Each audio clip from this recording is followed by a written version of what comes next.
नमस्कार किसान भाइयों, आप देख रहे हैं आज़ाद किसान यूट्यूब चैनल। किसान भाइयों, हम बात कर रहे हैं आज आम की फसल में लगने वाले हानिकारक कीटों के बारे में। इससे पहले आप हमारे चैनल पर नए हों तो चैनल के लिए ज़रूर सब्सक्राइब कर लें और घंटी के बटन को ज़रूर दबाएं ताकि हमारी वीडियो आपको सबसे पहले मिल सके। आइए बात कर लेते हैं आम की फसल में लगने वाले हानिकारक कीटों के बारे में। किसान भाइयों, वैसे तो आम की फसल में बहुत सारे कीटों का अटैक होता है, लेकिन हम जिसके बारे में आज बात कर रहे हैं वो है आम का फड़का और चंपा कीट। इसको इंग्लिश में लीफ हॉपर भी कहते हैं। किसान भाइयों, ये आम के लिए बहुत ही हानिकारक कीट होता है। ये आम को बहुत अधिक नुकसान पहुंचाता है। एक एवरेज की बात करें तो 25 से 50% अकेला कीट है जो कि आम की फसल को नुकसान पहुंचाता है। किसान भाइयों, इसकी पहचान की बात करें तो ये भूरे रंग का 3 से 7 mm का बेल शेप कीट होता है और इसके ऊपर 2 काले रंग के स्पॉट दिखाई देते हैं। किसान भाई, इसकी जनरेशन की बात करें तो इसमें 2 जनरेशन होती हैं। एक जून अगस्त में जो जनरेशन होती है, इसमें इसका जो एडल्ट होता है जिसको बैक्स बोलते हैं, वो अपने आप को एक हाइड कर लेता है। आम का जो पौधा होता है उसकी जो छाल होती है उसमें अपने आप को छुपा कर रखता है जब ठंड का समय चल रहा होता है। जैसे ही फरवरी और मार्च का समय आता है तो उसकी जो नेक्स्ट जनरेशन है, नई जनरेशन कहते हैं इसको, वो आती है। फीमेल इसमें आती है और फीमेल एग लेइंग करना स्टार्ट कर देती है फरवरी मार्च में, और ये लगभग 100 से 200 एग्स पर फ्लावर्स बर्ड्स होती हैं वहाँ पे एग लेइंग करती है, 100 से 200 एग। और इस तरह से ये 100 से जो 200 एग्स होते हैं पर फ्लावर बर्ड्स, ये 7 से 10 दिन में हैच हो जाते हैं और हैच हो जाने के बाद में इनसे निम्फ निकलता है।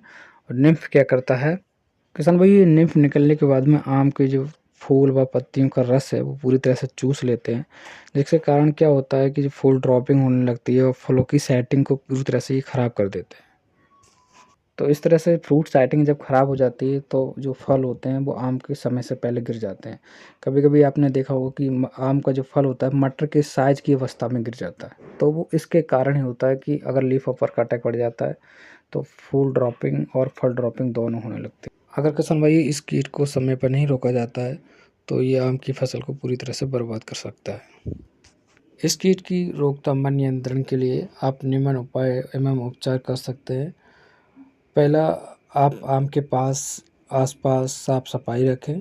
दूसरा, पेड़ों के पास पानी का जो भराव है वो ज़्यादा नहीं होना चाहिए, क्योंकि अगर ज़्यादा भराव रहेगा तो वहाँ नमी की मात्रा ज़्यादा हो जाती है, और जो नमी की मात्रा जब ज़्यादा होती है तो इस कीट की जो संख्या होती है, यानी कि लीफ हॉपर की संख्या में बहुत ज़्यादा बढ़वार हो जाती है बहुत तेज़ी से। तो इस बात का आपको विशेष ध्यान रखना है। अब बात करते हैं केमिकल कंट्रोल की। तो केमिकल कंट्रोल में किसान भाइयों, आपको स्प्रे का एक शेड्यूल बना लेना है। इसमें आपको जो शेड्यूल बनाना है 2 से 3 स्प्रे का बनाना है। तो फर्स्ट स्प्रे की बात करें तो पहली स्प्रे जब आपका जो पेनिकल साइज़ है, यानी कि बॉन्ड का साइज़ है, वो 8 से 10 सेंटीमीटर का हो, तब आपको फर्स्ट स्प्रे लगानी है। और फर्स्ट स्प्रे में आपको लेना है इमिडाक्लोपीड 17.8 SL 1 ml प्रति लीटर वाटर, और साथ में आपको दूसरी इंसेक्टिसाइड लेनी है एसीपेट 1 ग्राम प्रति लीटर वाटर। दोनों को मिला के स्प्रे कर देनी है।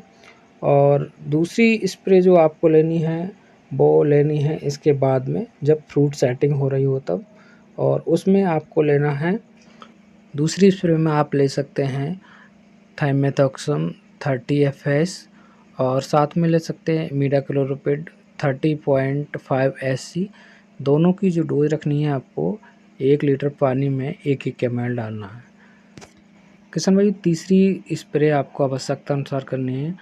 अगर जो दवाएं आपको पहले बताई गई हैं उनसे आपकी फसल में सुधार नहीं हो रहा है, तब आप तीसरी स्प्रे लगा सकते हैं। तीसरे स्प्रे में आपको निम्न दवाइयाँ प्रयोग कर सकते हैं।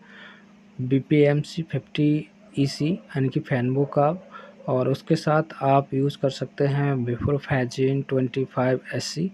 अगर इन दवाओं को प्रयोग करते हैं तो आपकी जो समस्या है वो पूरी तरह से इस कीट को नियंत्रण कर लेगी और आपकी फसल जो है बिल्कुल फिट हो जाएगी। किसान भाई, ये थी विशेष जानकारी आम की फसल में लगने वाले हानिकारक कीटों के बारे में।